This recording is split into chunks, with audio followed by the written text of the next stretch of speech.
오늘 말씀은 신명기 11장 8절부터 17절 말씀. 신명기 11장 8절부터 17절입니다. 제가 읽어드리겠습니다. 그러므로 너희는 내가 오늘 너희에게 명하는 모든 명령을 지키라. 그리하면 너희가 강성할 것이요 너희가 건너가 차지할 땅에 들어가서 그것을 차지할 것이며 또 여호와께서 너희의 조상들에게 맹세하여 그들과 그들의 후손에게 주리라고 하신 땅, 곧 젖과 꿀이 흐르는 땅에서 너희의 날이 장구하리라. 내가 들어가 차지하려 하는 땅은 내가 나온 애굽 땅과 같지 아니하니 거기에서는 너희가 파종한 후에 발로 물대기를 채소밭에 댐과 같이 하였거니와 너희가 건너가서 차지할 땅은 산과 골짜기가 있어서 하늘에서 내리는 비를 흡수하는 땅이요 내 하나님 여호와께서 돌보아 주시는 땅이라. 연초부터 연말까지 내 하나님 여호와의 눈이 항상 그 위에 있느니라. 내가 오늘 너희에게 명하는 내 명령을 너희가 만일 청종하고 너희의 하나님 여호와를 사랑하여 마음을 다하고 뜻을 다하여 섬기면 여호와께서 너희의 땅에 이른 비 늦은 비를 적당한 때에 내리시리니 너희가 곡식과 포도주와 기름을 얻을 것이요 또 가축을 위하여 들에 풀이 나게 하시리니 내가 먹고 배부를 것이라. 너희는 스스로 삼가라. 두렵건대 마음에 미혹하여 돌이켜 다른 신들을 섬기며 그것에게 절함으로 여호와께서 너희에게 진노하사 하늘을 닫아 비를 내리지 아니하여 땅이 소산을 내지 않게 하심으로 너희가 여호와께서 주신 아름다운 땅에서 속히 멸망할까 하노라. 아멘. 기도합니다.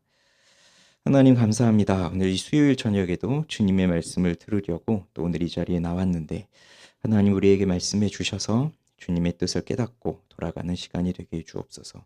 예수님의 이름으로 기도합니다. 아멘. 이 모니터 소리를 약간만 좀 줄여주시면 좋겠어요.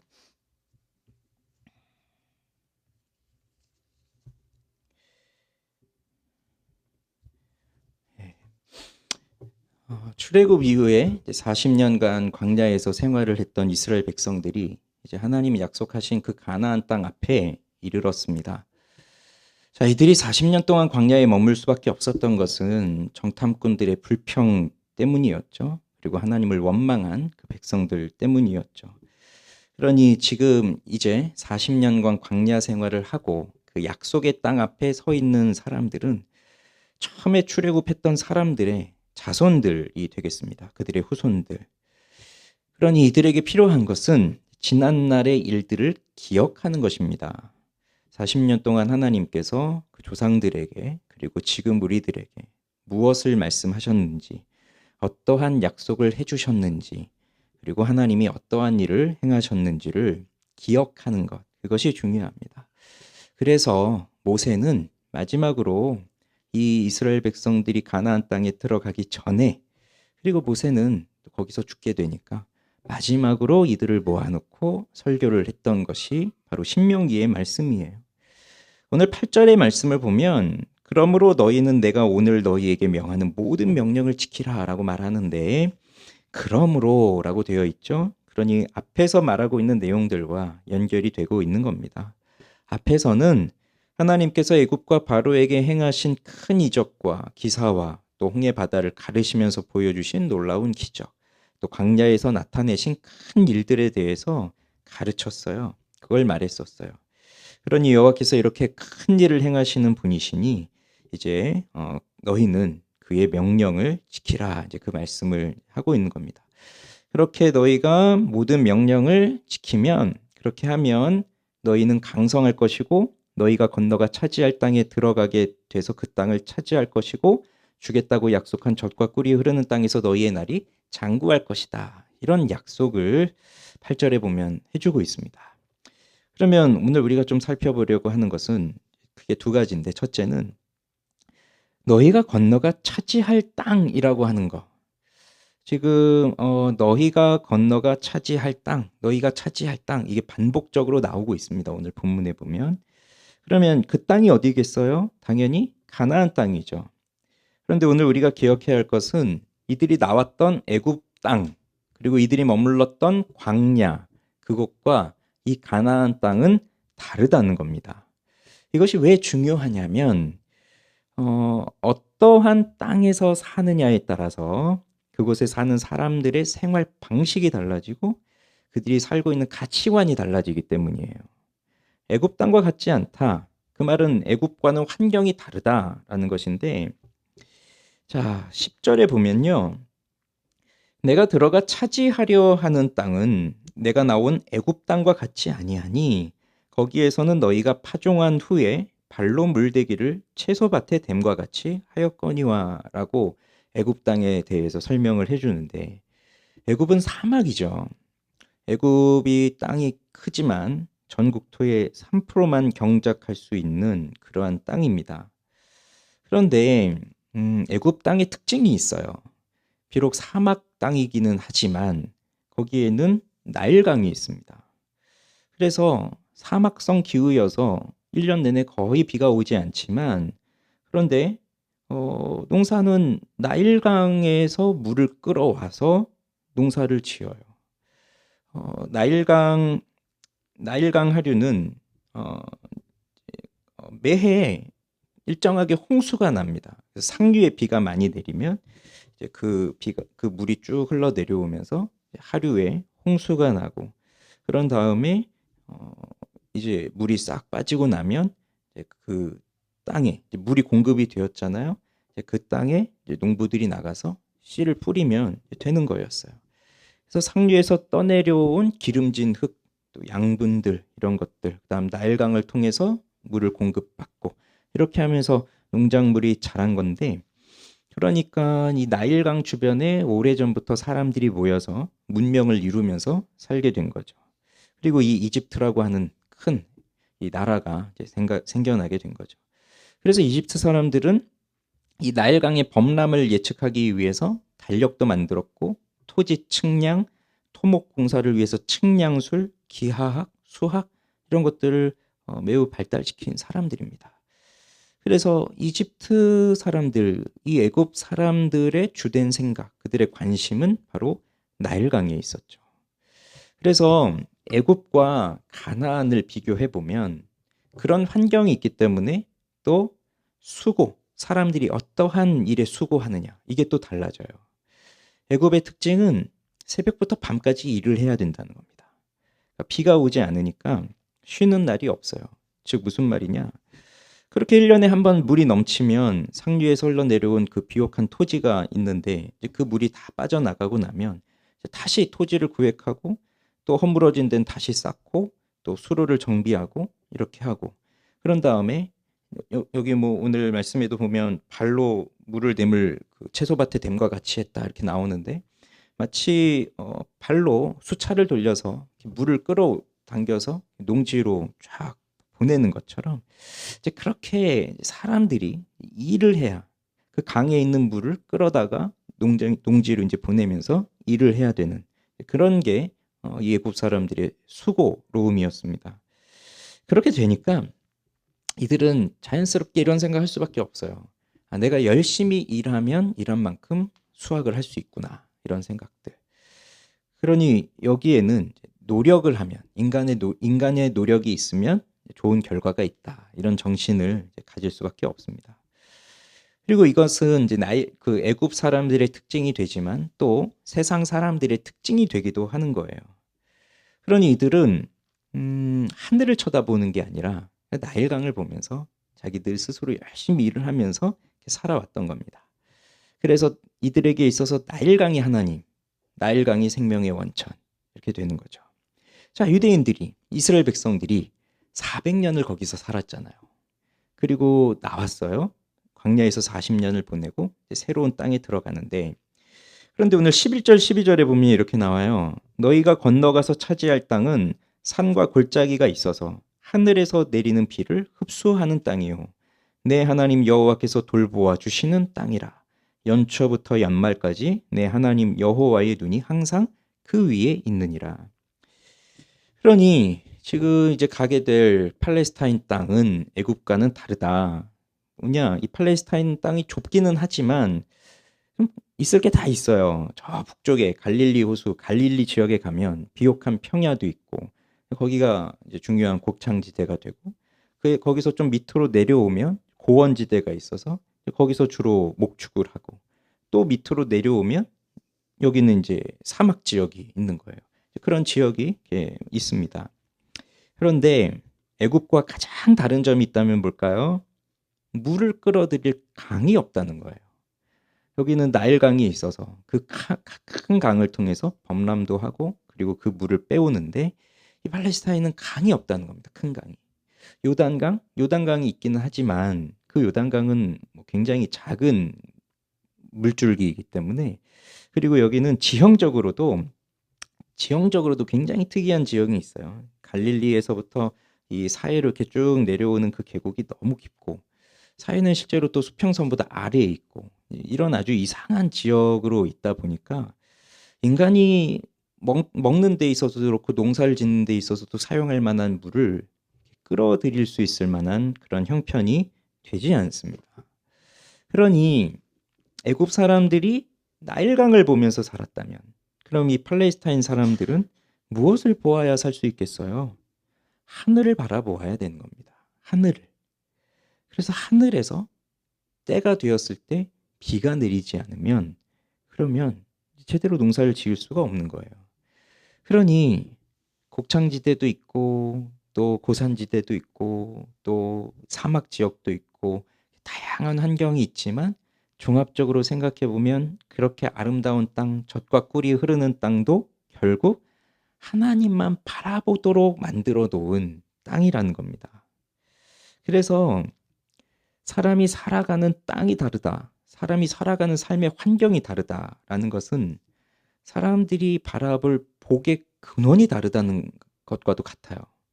살아갈 땅이 다르다는 것은 복의 원천이 다르다는 걸 말해줍니다. 그러니 여기서 복의 원천은 어디에 있습니까? 하나님이죠. 하나님이에요. 그래서 이 땅은 자연스럽게 하나님을 바라보도록 만드는 땅.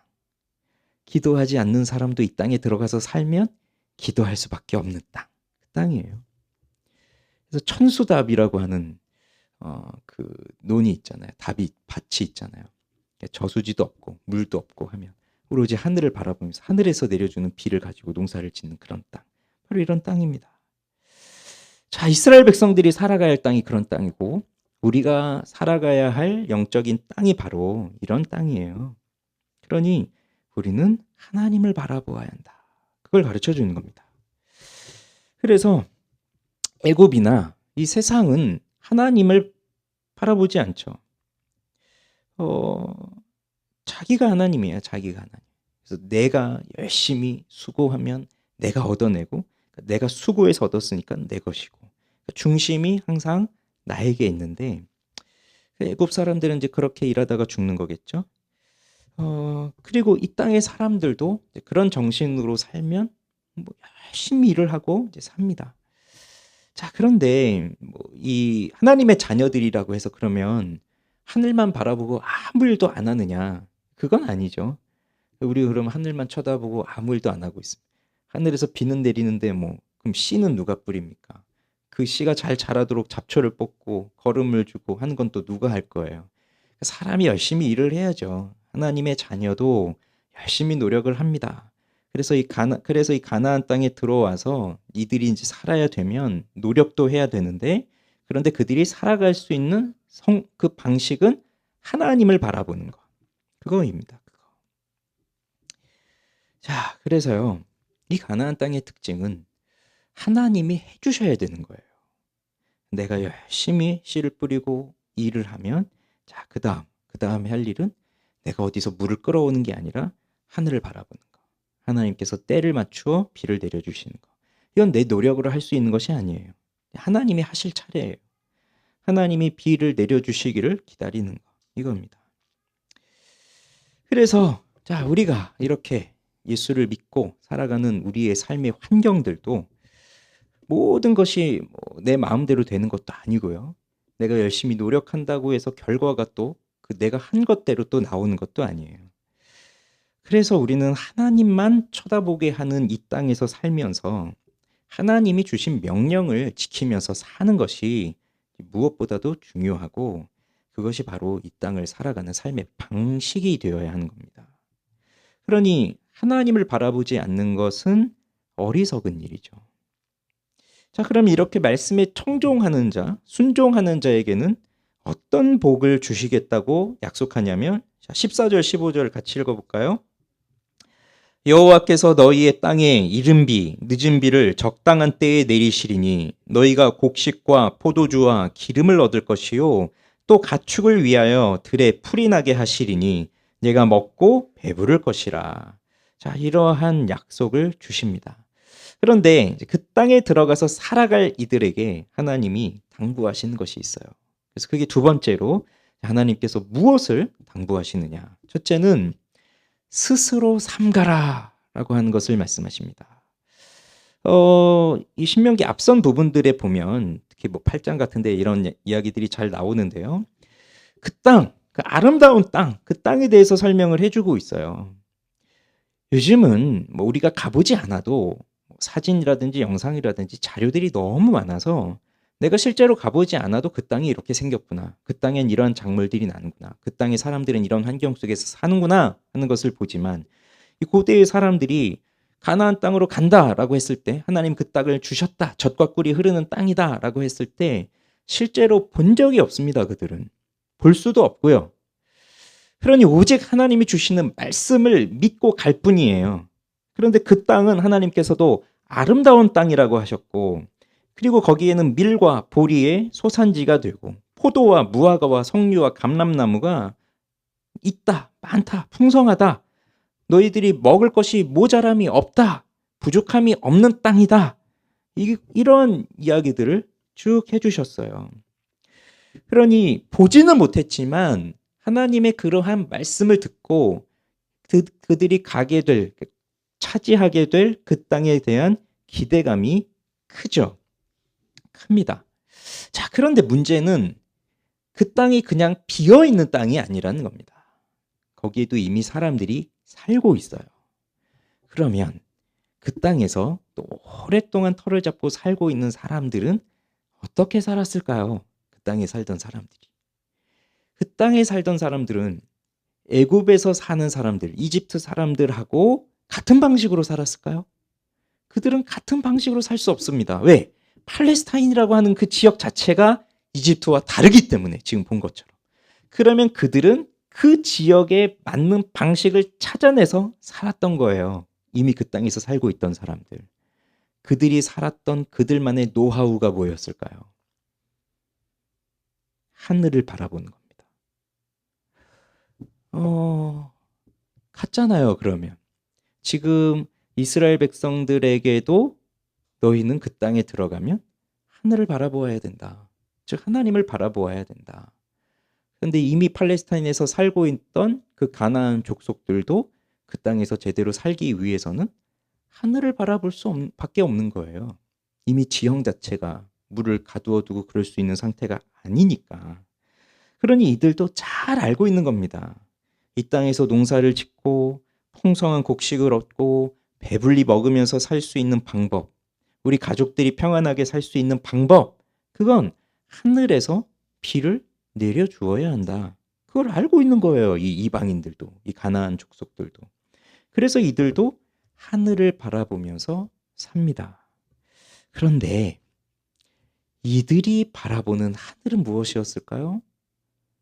온 세상을 창조하신 여호와 하나님을 바라보면서 산 것이었을까요?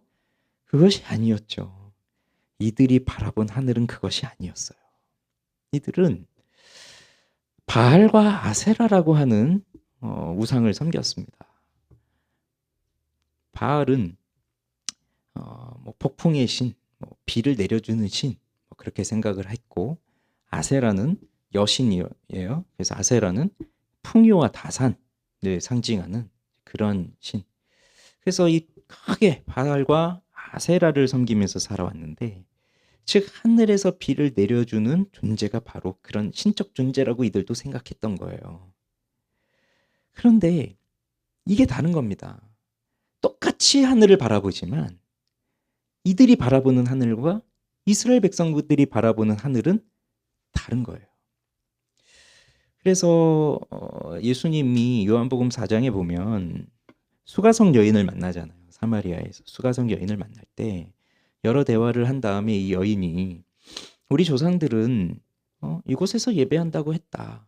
근데 뭐 유대인들은 또 아니다. 그럼 어디서 예배하느냐? 뭐 이런 예배의 장소에 관한 것을 질문하셨을 때 예수님 말씀하신 거는 뭐라고 말씀하셨냐면 너희는 모르는 것을 예배하고 우리는 아는 것을 예배한다. 이렇게 말씀하세요.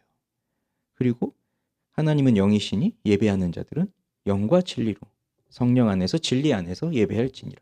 그때가 왔다. 이렇게 이제 예수님 말씀하시는데 그들은 모르는 것을 예배하고 하나님을 바르게 예배하는 사람들은 아는 것을 예배한다고 했어요.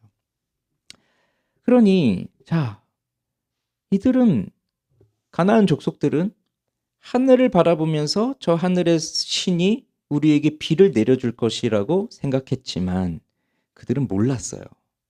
즉 하나님을 몰랐다는 겁니다.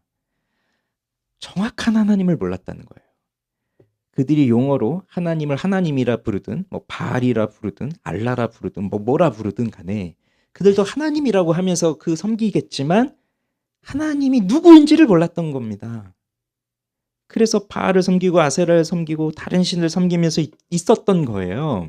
자, 그러한 환경 속에서 살고 있던 사람들이 있는 곳에 그들이 이제 건너가서 차지해야 될 그 땅인데 그렇기 때문에 16절에서 이걸 말씀하신 거예요. 너희는 스스로 삼가라.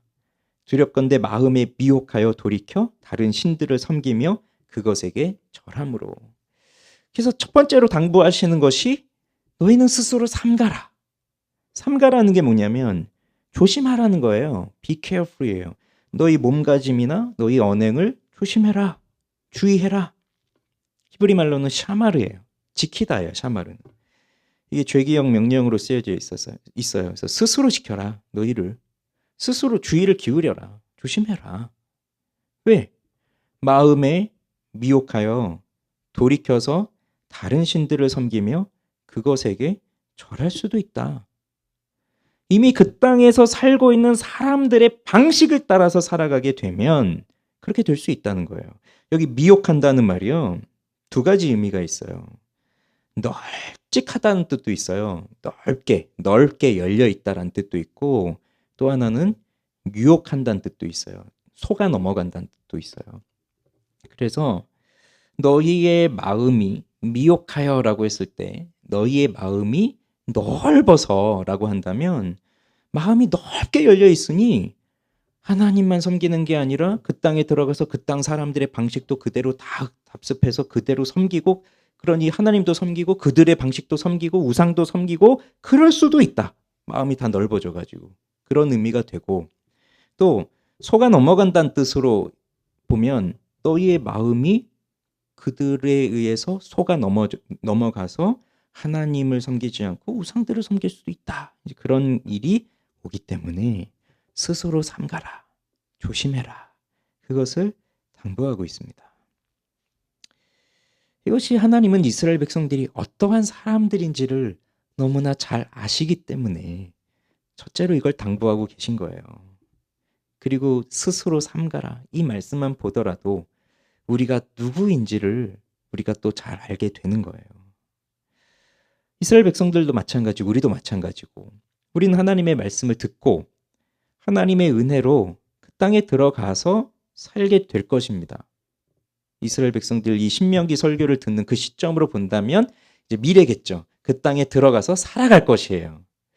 그리고 우리가 예수를 믿고 살기 때문에 우리는 이미 또 하나님 주신 이 약속의 땅에서 살아가고 있어요. 그렇다고 한다면 하나님의 말씀을 따라서 하나님 주신 은혜로 살아갈 것이니까 오늘 내게 주신 은혜를 잘 기억하고 주신 말씀을 잘 따르며 살아갈 것이라고 오늘 다짐을 했고요.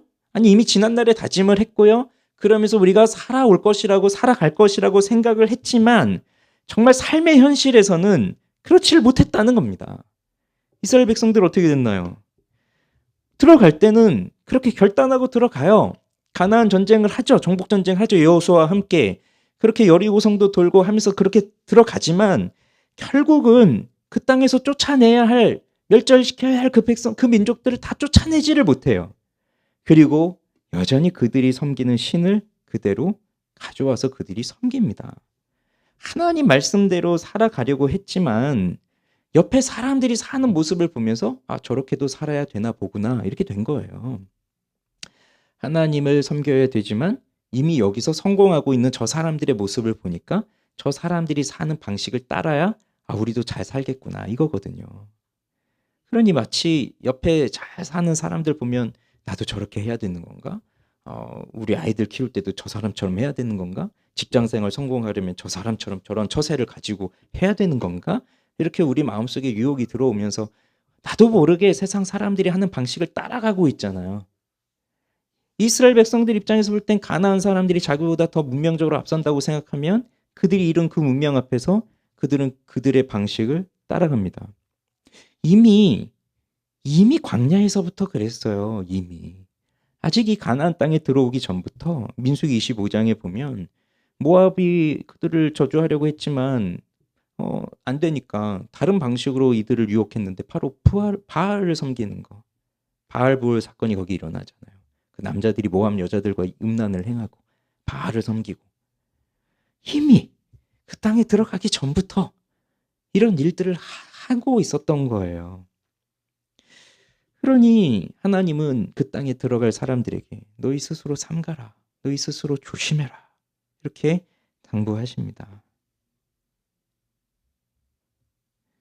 그렇지만 우리가 잘 아시지만 이스라엘 역사를 그렇게 해서 들어갔지만 결국 그 땅을 차지하기는 했지만 사사시대, 왕정시대, 포로기 시대, 그 이후의 시대, 예수님이 오실 때까지도 쭉 보면 그들은 하나님 한 분만 경외하며 섬긴 것이 아니라 그 땅에 살던 사람들의 방식을 그대로 따라가면서 사는 혼합적인 삶을 살았어요.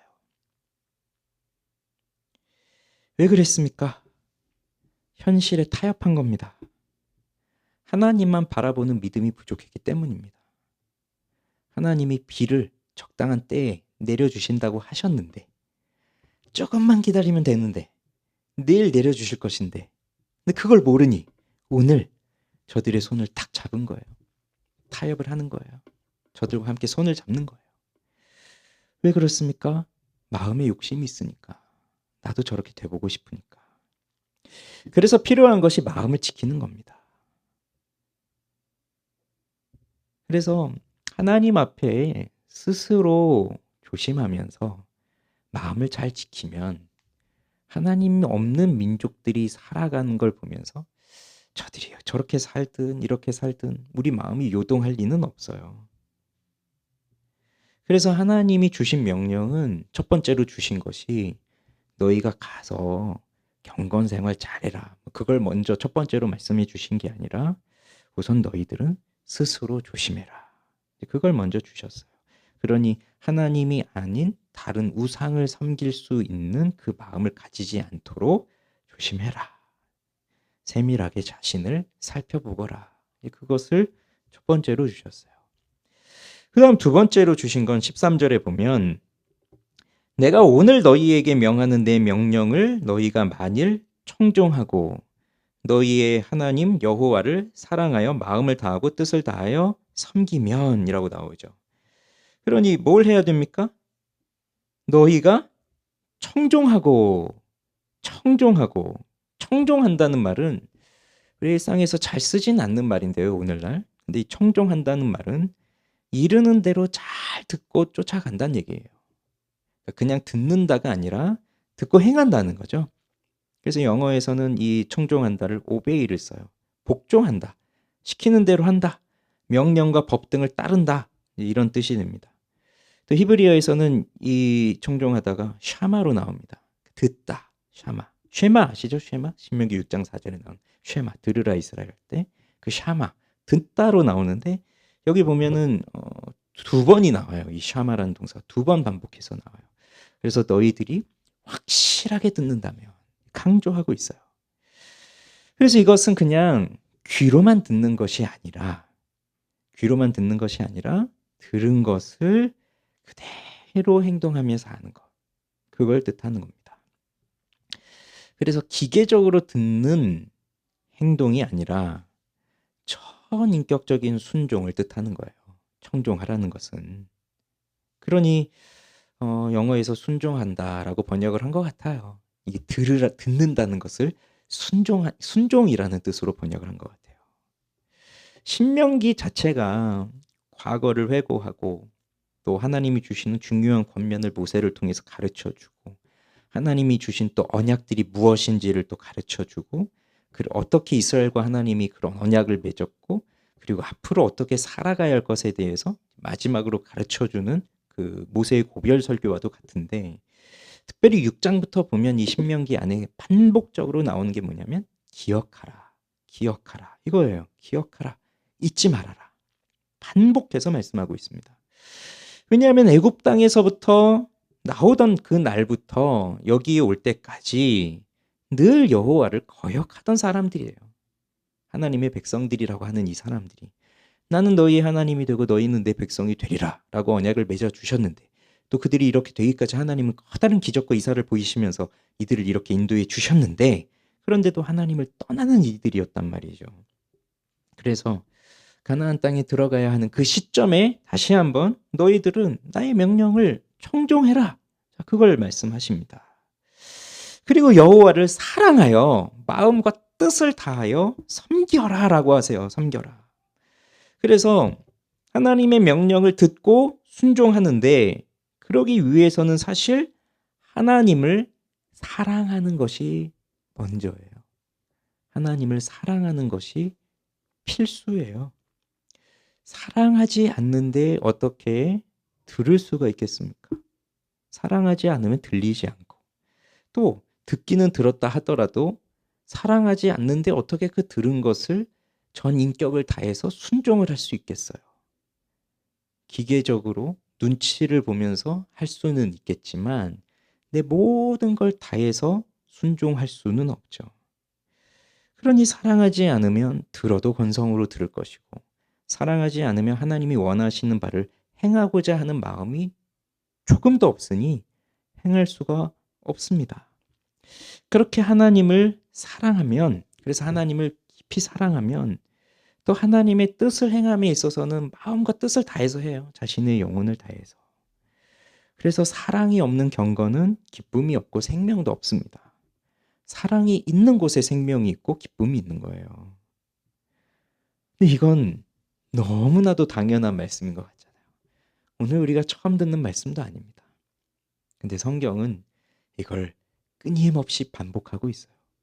신명기 안에서도 반복하고 있고 지금 성경 전체적으로 보아도 계속해서 반복하고 있어요. 예수님이 오셔서 예수님이 하신 말씀도 바로 이거였죠. 마음과 뜻과 목숨을 다하여 주 너의 하나님을 사랑하라. 이것을 끊임없이 말씀하셨어요. 그러니 너무 당연하고 늘 듣는 반복되는 말씀이지만 그런데 이렇게 이런 말씀을 반복적으로 주시는 이유는 우리가 이렇게 행하며 살기 참 어려운 존재들이기 때문에 그런 겁니다. 오늘 들었지만 우린 또 내일 어떻게 살지 몰라요. 오늘 저녁에 이렇게 말씀을 들었지만 또 내일 우리는 또 하나님을 향해 어떤 마음을 갖고 아침에 눈을 뜰지 몰라요. 그래서 우리는 연약하고 우린 넘어지고 오늘 또 실수하고 오늘 또 죄를 범했고 그래서 하나님의 은혜를 구하는 하나님의 긍휼을 구하는 죄인으로 또 오늘 이 자리에 서 있고 그래서 우리는 얼굴을 당당하게 들고 서 있을 수 없는 그 부족한 죄인의 모습으로 여기 서 있을 뿐이에요. 그래서 오늘도 우리는 하나님의 은혜를 구하면서 하나님의 말씀을 청종하고 즉 잘 듣고 그리고 하나님을 사랑하면서 마음과 뜻을 다하여 하나님을 섬기는 그래서 순종하는 그런 삶을 우리가 살아가야 합니다.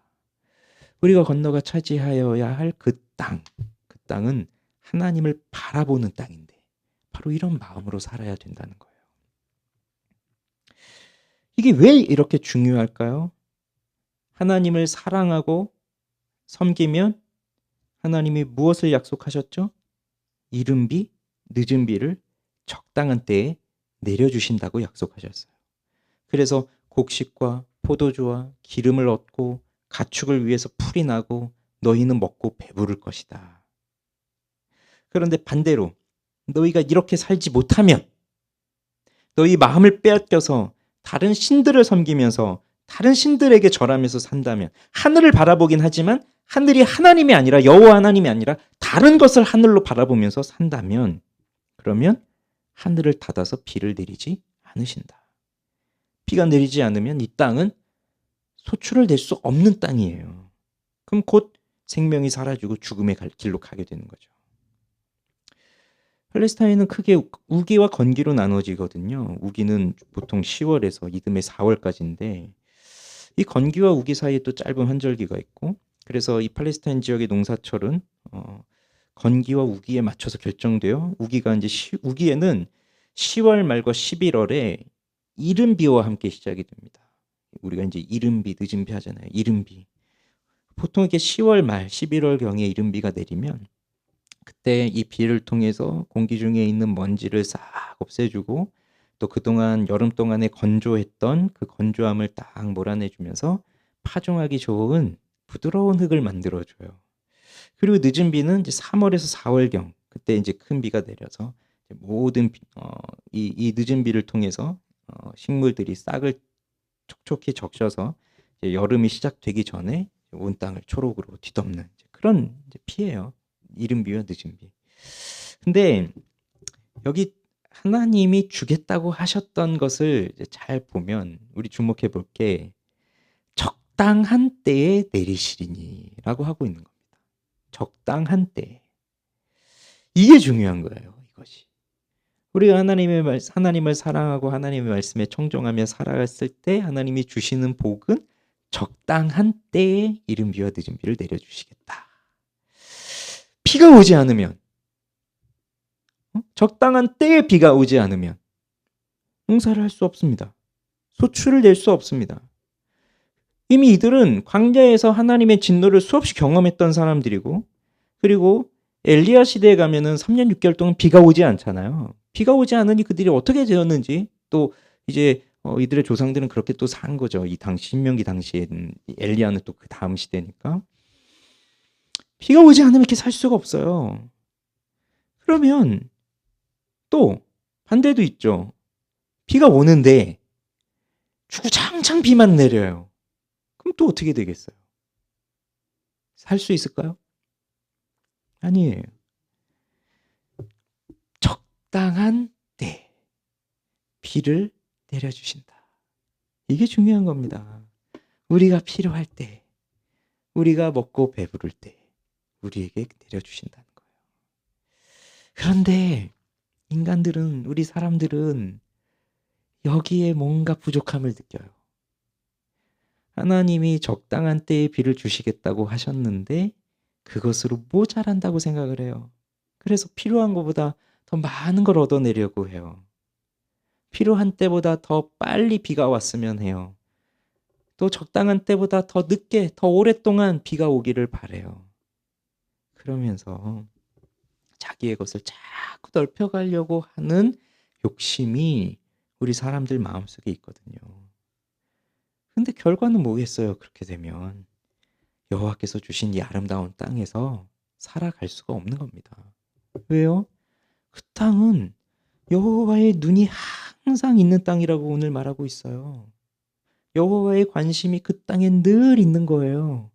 그 땅에 하나님이 눈이 향하고 있고 하나님의 관심이 있고, 그래서 하나님의 백성들은 그 땅에서 하나님을 바라보면서 하나님과 하나님의 백성이 서로 눈을 마주치면서 그렇게 그 땅에서 살아가야 되는데, 사람들은 자꾸 하나님과 눈 마주치기를 거절하고 하나님이 주시는 것은 뭔가 부족하다고 느끼고, 그러면서 더 많은 걸 하나님한테 원하고 있고 요구하고 있고, 그러면서 살아가고 있으니 결국은 하나님이 주시는 것으로도 만족을 누리지 못하고, 거기에 만족을 누리지 못하니까 이제 하나님도 복의 근원을 끊어내 버리시고, 그러면 또 자기들 스스로 무언가를 해보기 위해서 더 열심히 살아가고, 근데 돌아오는 건 없고, 이런 비참한 삶을 살아갈 수밖에 없다는 것입니다. 그러니 적당한 때에, 우리에게 필요한 때에 주신다는 것을 기억하고 있어야 돼요. 하나님은 우리의 필요를 아십니다. 만약에 지금 우리에게 그것을 주지 않으셨다면 지금 우리에게는 그것이 절대적으로 필요한 것이 아니기 때문이에요. 우리가 정말로 필요한 것이 있다면 하나님은 우리에게 주세요, 그것을. 때에 맞춰서. 그리고 우리에게 필요한 만큼만 주신다는 거죠. 그래서 말씀을 주의 깊게 청종하고 또 마음을 다해서 하나님만을 섬기면서 살아간다면 이들이 들어가서 차지할 그 땅은 정말 풍요로운 땅이 되는 겁니다. 안식이 넘치는 땅이 되는 겁니다. 안식년과 희년을 지키라고 하잖아요. 이건 정말 놀라운 거거든요. 안식년은 일곱째 해가 되면 쉬는 거예요. 1년을 쉬어요. 희년은 뭐 학자들마다 견해 차이는 좀 있어요. 안식년을 7번 지내면 이제 희년이 오는 건데, 그래서 77에 49에서 7번째 안식년이 희년이다, 49년째가. 그렇게 보는 학자도 있고, 7번째 안식년을 지내고 그 다음 해가 희년이다, 50년째. 그렇게 보는 학자들도 있어요. 근데 한번 생각해 보세요. 만약에 49년째 안식년을 지냈고 그 다음 해를 희년으로 보낸다면 2년을 쉬는 거란 말이죠. 그럼 야, 너무 좋겠다. 이런 생각을 하잖아요. 안식년 주어지면 너무 좋겠다. 근데 그게 쉬라는 게 땅도 쉬는 거예요. 농사 자체를 다 멈추는 거예요. 근데 이스라엘 백성들이 가나안 땅에 들어와서 유월절도 제대로 지킨 적이 없고 안식일도 제대로 못 지켰고 안식년도 제대로 못 지켰어요. 희년도 제대로 못 지키는 거예요. 왜 그럴까요? 우리 같으면 너무 좋잖아요. 야, 너희는 쉬어. 1년 동안 쉬어. 근데 쉬면 뭘 먹고 사냐 이겁니다. 응? 우리처럼 뭐 뭘 많이 쌓아두고 뭐 그런 것도 아니잖아요. 이런 시대는. 그래서 안식년은 절대적으로 하나님을 신뢰하는 거예요. 인간의 노력으로 내가 씨를 뿌리고 내가 열매를 맺어서 내가 거둔 것으로 1년을 산다가 아니라 우리는 일을 하지 않았어도 하나님이 우리에게 풍족한 은혜를 주신다. 그래서 만나를 안식일 전에는 얼마나 주셨죠? 만나를 내려주실 때도 안식일에 와서 거두지 않도록 그 전날에는 2배를 주시잖아요. 그러면서 안식일은 네가 일을 하지 않아도 이렇게 풍요롭게 먹을 수 있도록 하나님이 그 만나를 통해서도 보여주셨는데 막상 사람들이 들어와서 사니까 옆에 나라 사람들은 열심히 일해요. 옆에 다른 민족들은 정말 꾸준히 일해요. 그리고 뭔가 번성한 문화를 만들어내고 있어요. 근데 우리는 쉰다? 안식년이라고? 뒤처진 걸 느끼죠. 그러니까 하나님의 말씀이 있지만 그리고 그걸 지켜야겠다고 생각도 하지만 현실은 하나님의 말씀은 그냥 이상일 뿐이고 우린 현실을 살 땐 저렇게 살면 우린 망할 수밖에 없을 거야. 저들한테 도태되고 말 거야. 열심히 살 수밖에 열심히 일을 하는 겁니다. 그럼 말씀을 안 지키는 거죠. 근데 말씀을 정말 제대로 지켰다면 하나님은 이렇게 늦은 비, 이른 비를 때에 맞춰서 내려주시고 이렇게 풍요로운 너희들이 정말 먹고 사는데 문제가 없게끔 정말 풍요로운 삶을 살게 해주겠다고 약속하신 것처럼 그 약속이 이루어졌을 겁니다. 근데 이걸 제대로 한 적이 없으니까 이 하나님의 약속이 이루어지는 것도 보지를 못하는 거예요. 보지 못했으니까 또 약속을 안 지켜요. 하나님의 말씀을 안 지켜요. 반복이죠. 안 좋은 반복. 하나님의 축복은 많은 비가 아니라 때에 맞는 비입니다. 그러니 그 말씀에 순종하려고 하는 자신을 낮춘 하나님의 백성들만이 그 축복을 누릴 수 있는 거예요. 아무나 누리는 게 아니에요. 그냥 그 땅에 들어가면 저절로 누려지는 게 아니에요. 그래서 제가 참 자주 하는 말이 있어요. 자동으로 되는 건 없습니다. 은혜로 그 땅에 들어갔지만 그냥 자동으로 되는 게 아니에요. 저절로 되는 게 아니에요. 그런데 하나님은 분명히 그 땅에 들어가면 풍요로움을 약속하셨지만 그들을 기다리고 있는 건 풍요로움만이 아니라 그 땅에 우상들이 기다리고 있었어요. 이미 오래전부터 털을 잡고 살고 있었던 우상들. 이거는 지금 수십 년, 수백 년, 수천 년의 시간이 흘렀지만 지금도 동일합니다. 하나님의 말씀이 있고 하나님이 우리를 하나님의 자녀로 택해 주셔서 불러주셔서 우리는 하나님의 자녀들이 되었고 우리가 살고 있는 지금 이 시대 우리에게 주신 우리가 차지한 그 땅들이 있지만 여기서도 마찬가지입니다.